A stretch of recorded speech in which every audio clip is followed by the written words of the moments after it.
Hi junkies, how are you? Okay, this video is, and I'm so sorry you guys, it's taken me forever. I don't have any excuses. The one day I was sick, but I don't really have any excuses after that. So I apologize for that. But someone, the reason that I wanted to shoot this video is because, first of all, who has not felt lonely in their life? I'm sure you have. I know I have on a numerous occasions, numerous dozens of times, right? And I wanted to kind of explain this particular emotion, and I'm only going to focus on loneliness today, whereas I believe that all emotions are kind of like intertwined, but I really wanted to focus on loneliness because I think that it's a particular emotion that a lot of people actually don't recognize what that emotion is telling them internally, because I'm all about trying to figure out what an emotion is, why we experience the feelings that we experience, how we can navigate through those things and create a beautiful life that we love. And that is really what my whole channel is about, is love and creating a life that you love. Like, I want you to love your life. I want you to wake up every day and be, 90% of your day should be joyful and happy and optimistic and wonderful and blissed out of your brains. And so many people have been driven to have this conditioned belief that this life isn't about having fun and being happy and being joyful. Like, it's this tragedy of a life, and that if you can just climb your way up a mountain backwards, barefoot in the snow, and then when you get to heaven, you're gonna have all of these crowns of jewels and stuff because you made it and you strived and you kept working hard and you really did it, when actually, you know what, that's all way too much work. You don't even need to work that hard. God doesn't want you to work that hard. He's wanting you to go down with the flow, right? He's wanting you to go down the river, not paddle your oars up the river, okay? That's what my channel is all about, is creating a life you love and knowing that it's possible. Like, look at me, you guys. I came from like a horrific childhood. I mean, let's just be honest. And many people don't know my child unless you're like a family member or something. And that's something that I don't really like to go into a lot.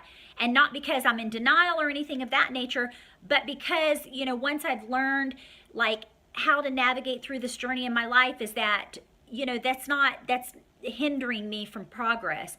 And God and Source doesn't live in the past. And so we shouldn't either. And I think that is one of the main reasons that people experience loneliness. That, and they also don't have a great belief system or an understanding of actually what the emotion is, why we have the emotion, and how to actually use the emotion to our advantage, okay? So I'm gonna go into those details about this. First of all, yes, I felt lonely, and I'm sure you felt lonely. Now, let me just tell you right now what loneliness actually is, you guys. Loneliness is the disconnect that you have within self. So anytime you're ever feeling lonely, like just let me give you an example. Okay, last week I was really struggling and I was really having a really hard time because I don't have my children with me in Florida, in the state in Florida. They all live in Oklahoma, which some of them two of them live with their dad. The other two, I mean, they're all grown. Zoe Kennedy, my daughter, is the 17-year-old, but she lives with Mitch, right? She's finishing out her graduating year. But the boys, I mean, they're all, in their 20s or whatever, and they just chose to stay in Oklahoma for the time being, right? And so they live on their own and everything. But anyway, my whole point is that I started thinking about, I can't remember what triggered it, but it was probably something that I saw, I think it was something I saw on a TV show or something. And it made me feel like, I'm lonely, I miss my children. And so I kind of like allowed my thoughts to go with me, and I just took them to a place that is not healthy. You know, it's just not healthy to go in those places that are going to cause you sadness and grief and all that. But anyway, I allowed myself to go there, and I found myself, you know, in a puddle on the floor, and I, you know, went to the the little rabbit room and got my little rabbit out and was just petting him and stuff. And he always makes me feel better, because you know, petting an animal will always bring you back into alignment. But I was feeling lonely, and so then I had to remember that when you start to feel lonely, you guys, it's just your inner being telling you that you are disconnected from source, you know, consciousness, and you're also disconnected from something within yourself. And I had to, you know, I kind of had that moment, but then I've become such a very, very good, powerful creator that I'm able to redirect my thoughts pretty darn quick. And so I did realize, like, no, I'm not lonely. I'm never lonely. Just remember that, you guys. And I know that sounds juvenile almost, because it's like, oh, that's easy for you to say when you're in the midst of this horrible, you know, experiencing loneliness and sadness, or you're missing someone. However, I'm telling you through experience in my particular journey that if you will remember this, that your thoughts create your reality. Just remember that you are a part of source energy. You are a part, your inner being still has God within your soul. Source is within your soul. You never left that. You will never leave that. Source never leaves you. It's impossible, because we're mortals, but we're souls living a mortal life, you know? And so you are never really alone. You may feel like you're alone because you're disconnected with a part of yourself. And so what it made me realize was I had kind of gotten on that momentum when I was feeling lonely, that it triggered that thought. And I was like, no, I'm not lonely. God loves me. Source loves me. My inner being loves me. And I'm never alone. So if I have source with me, there is nothing that I cannot do or cannot be or cannot have. And so basically what I did to correct myself was to just went and sent all my children just a short little text and just said, hey, just wanted you to know that I love you and I was reaching out. And that was it. And put a little smiley emoji and, you know, mommy loves you. You know, I don't send all of them the exact same text, but, and every one of my children responded like, oh, Momsy, I love you too. Oh, how are you? You know, that kind of thing. And so it's like we play tricks in our own mind of what things are, but it's actually just your paradigm. I mean, you need to shift your paradigm, because what you're thinking is like, oh, I'm so lonely, I have no one. And that's not really ever true, because you know what? You always have you, and you always have your inner being. So you were never alone. And that's the other thing too, is that, you know, when I was experiencing that, and I was kind of, I mean, it was almost like a shedding of my scales, you know, if you want to be metaphorical about it, is that I was shedding my scales of my old life when I moved back to Florida. And so the only person that I really truly believed in was that I had to believe in myself. And that's what you guys need to do, is stop relying on other people, as well intended as maybe your mother is, okay?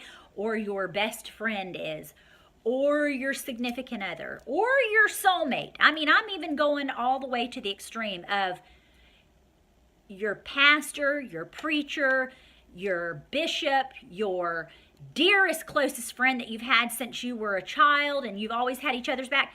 You can never really, you need to learn to rely on yourself, because it's not a selfish act. What it is it's teaching you to love yourself unconditionally, no matter what, because you can't ever rely on someone else to boost and buoy you up in life. You have to realize that there will, and it may have not happened yet, but there will come a time in life when you literally need to rely on self, and you need to love yourself. And in order to be able to navigate through things such as loneliness or negative emotions that you're going to have in life, contrasting moments, or if you want to call it trials and tribulations, whatever you want to call them, I choose to call them contrasting moments because they're teaching mechanisms for us. But anyway, the whole point is that when you're leaning on someone else to validate you, say you're feeling lonely and you're leaning on someone else, like, say for instance, I mean, I did this one time too. Like, this is an example, is that I was like, oh, I miss you. I'm feeling really sad. I'm really missing my kids. And I was kind of, in a sense, expecting Jeffrey to come in and swoop me up and cradle me, not literally, but you know what I'm saying, and make me feel better because I missed my children.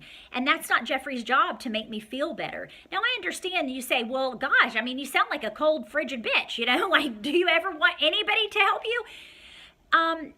Of course, you appreciate those things of when you're the object of someone's attention, right? Of course, that's very comforting and it feels good. But you know what? We can't always use that to fill the gaps of our lack within ourselves, because that is exactly what our emotions, that loneliness is telling us. It's Source's way of saying, you know what, Raquel, you're not fully connected with your inner being. You're missing people, or you're feeling lonely because you're missing and you're trying to fill that gap with someone else to kind of validate you or make you feel better or pat you on the back, you know, like everything's going to be okay, Raquel. But you know what? You need to realize that Source is there to do that for you. Source energy, your Source is there. God, universe is there to buoy you up. And you are there. You need to fill the gaps of your own inner being that you're lacking, that you maybe have been lacking your entire life. But it's time for us to get back to where, you know, where we not necessarily went wrong, because we were conditioned out of those behaviors to really believe in that. Do you know what I'm saying? Like, look at a little young child or a little toddler that hasn't been completely influenced by the world yet, or their parents conditioning them out of their own powerful creator, you know, powerful beings, because that's what children are, is they come into the universe, and until they're, you know, screwed up by us as parents, you know, it's well intended, but we kind of condition them out of trusting their own inner guidance system and their own belief system. And I mean, and the reason I say that is because, have you ever noticed, like, kids don't realize, like, oh, they're going to try and jump off the top of that building, and they have no fear or sense of, they never have a sense of loneliness. They're only conditioned and taught to believe these particular ways. When they come to Earth, they're so pure that they have this great deep connection with Source energy, and so in their inner being, so they have such ultimate trust. And they're never lonely. I mean, have you ever noticed a little kid, if you'll like go pick them up out of their crib after a nap time, they're completely happy and content, and they love life. And, you know, I mean, my kids would sit in their crib, if I would have allowed them to, for hours, just playing and enjoying themselves, and you know, just playing with the little box cars and looking at their little, you know, hardbound books, and they're happy. They were always happy. And it's because they're not lonely. They're not lonely in the crib. It's just we attach those feelings to animals. We actually do it a lot with animals, by the way. So notice if you've done that, like, oh, I miss my animals, or I bet my animals miss me. You know, animals don't miss you. I mean, I know that you want to believe that your animals, you know, they're excited to see you. That's because they're always in connection with Source energy. Have you ever noticed? That's why I always say, you know, the quickest way to get you back into alignment is to pet your cat or pet your dog or your rabbit, or, you know, any kind of animal that you have, because they're very instinctual, and they're very much in alignment with Source energy. They pretty much never go against that unless they've been conditioned by humans. Now, that can happen, obviously, but for the most part, animals they're mostly always in alignment. I mean, have you ever noticed that? Animals don't miss, and yeah, they wag their tail when they see you from work or whatever, because they haven't seen you all day, but animals are going to be fine. They don't need you to take care of them, honest to goodness. And it's a very liberating feeling, because you know, we attach so many emotions to animals when that's not necessarily actually how animals really are. I know that's a real rude awakening for some of y'all, but, you know, it's like, yeah, I missed my dog Dave when he died a couple of weeks ago, but he's not sitting there. He wasn't pining over me and sad. You know what I mean? Raquel's gone. Where is that Raquel? She hasn't been here in over a year. You know what I mean?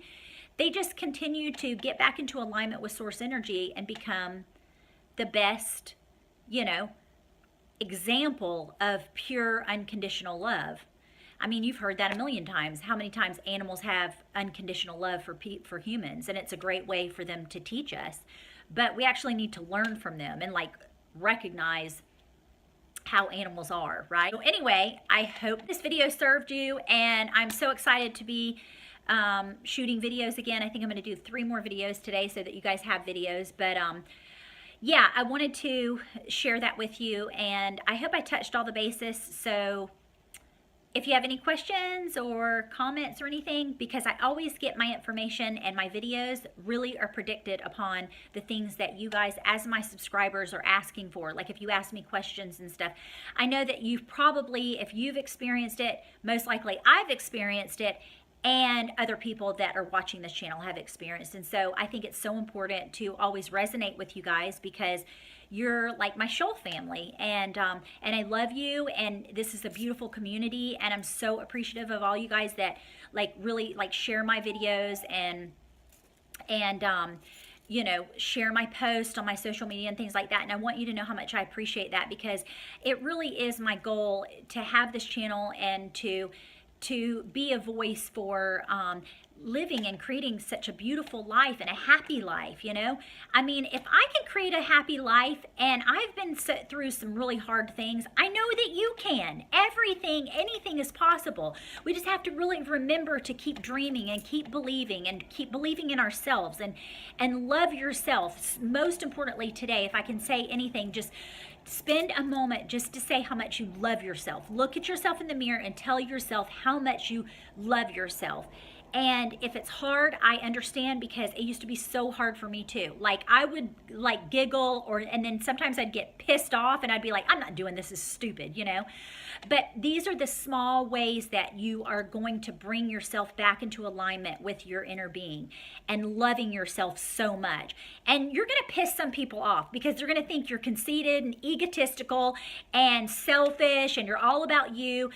And if anybody knows me, that's actually not. That's just a perceived concept that people have created, because people that are confident and love themselves rub them wrong. And the reason, again, when I'll go back to that, they feel that agitates them, is because they know that they love themselves too, but they're fighting against it. They're resisting that self-love for themselves. And so when they see that in me, or they see that in you, and you're going to see that, like it's going to trigger things in people that you're surrounded by. They're going to get irritated by you. They might not say it to your face, but behind their back, they're going to go home and talk about you like normal people do. But just remember that it's because they're seeing themselves reflected within you. And they want, mostly, that's what everybody wants, is to connect with their inner being and to love themselves unconditionally, 100%. And so that's why it bothers them. It is really not, it doesn't have to do with you. You're just an instrument and a tool in helping them to see that. Now, if they are receptive to that and it doesn't seem to bother them, then that means that they're willing to listen and like learn from your experience and learn from how you are. And so it's wonderful to be a good example, but don't be like a showy example, and don't be like, yeah, see me, I totally love myself, I'm fabulous, you know what I mean? Because like people that love themselves don't need to like express it all the time. You just need to live your life quietly and not push, you know, your new lifestyle or belief system about how much you love yourself onto other people, because it kind of irritates the crap out of them. I know firsthand experience, but anyway, just a little 411 tip. But anyway, I love you so much. I hope you guys have a wonderful day. It's raining here in Florida and all the birds are chirping and everything. I was going to go to the beach today, but it's been raining all day, so I'm gonna, I guess, stay home and play with the bunny and shoot more video. All right, I love you. Talk to you soon. I'm yours until my next swim. Ciao!